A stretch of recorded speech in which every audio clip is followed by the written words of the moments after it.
Daisy, U.S. Customs and Border Protection officers say all lanes and processing windows will be open so traffic can run smoother, but they are on high alert and confiscating many items at checkpoints which are illegal in the U.S.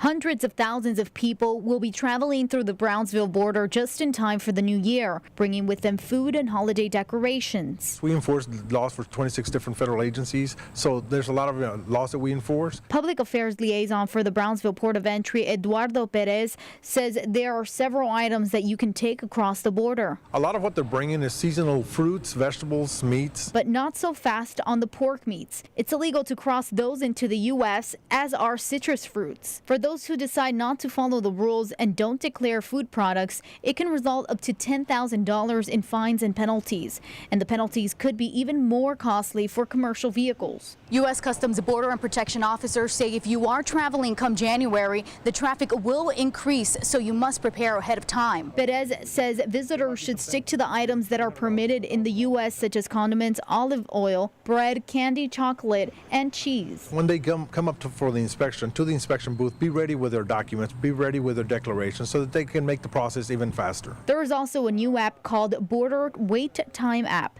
that can be helpful and identifies the times of day when traffic is not as heavy. Perez says officers understand sometimes visitors sincerely don't know an item is illegal. That's why they ask that people always declare their belongings. And each incident will be looked at on a case-by-case basis. In the newsroom, Tiffany Huertas, Action 4 News.